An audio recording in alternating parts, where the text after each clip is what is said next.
Shalom, hari ini kita akan renungkan kitab Ezra pasal 7, teksnya ayat 1 sampai 10. Sudah dibagi dua paragraf. Paragraf yang pertama ayat 1 sampai 6. Ezra adalah seorang imam Bani Harun, seorang ahli kitab, dan raja memberi dia segala yang diingininya oleh karena tangan Allah.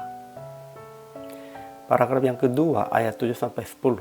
Ezra bertekad untuk mengajar ketetapan dan peraturan kepada orang Israel di Yerusalem.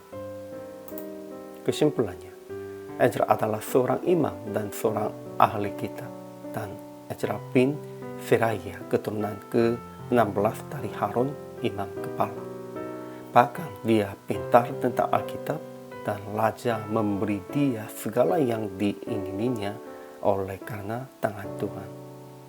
Ezra yang begitu cukup hebat itu memulai perjalanannya pulang dari Babel pada tahun ke-7 zaman Raja Artasasta, tanggal 1 bulan pertama, dan tiba di Yerusalem pada tanggal 1 bulan ke-5, supaya mengajar ketetapan dan peraturan di antara orang Israel, karena hidup mereka sangat jauh dari firman Tuhan.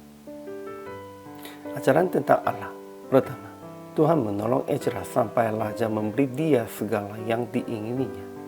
Kedua, Tuhan menggerakkan hati Ezra akan bertekad untuk meneliti Taurat Tuhan dan melakukannya serta mengajar ketetapan dan peraturan di antara orang Israel. Dan ketiga, Tuhan melindungi Ezra selama perjalanan dari Babel sampai ke Yerusalem. Ajaran tentang manusianya. Pertama, Ezra adalah seorang imam Bani Harun, imam kepala. Kedua, Ezra adalah seorang ahli kitab, mahir dalam Taurat Musa yang diberikan Tuhan, Allah Israel. Dan raja memberi dia segala yang diingininya oleh karena tangan Tuhan Allahnya melindungi dia. Ketiga, Ezra berangkat pulang dari Babel ke Yerusalem. Keempat, Ezra bertekad untuk meneliti Taurat Tuhan dan melakukan serta mengajar ketetapan dan peraturan di antara orang Israel. Aplikasi hari ini. Pertama, menjadi ahli Alkitab dengan merenungkan dan meneliti Alkitab setiap hari. Kedua, mengajar ketetapan dan peraturan kepada jemaat berdasarkan firman. Ketiga, jangan bermegah secara manusiawi, hanya memegahkan pertolongan Tuhan. Keempat, percaya akan Tuhan mencukupi semua keperluan dengan tangannya, sepertinya di atas Ezra juga.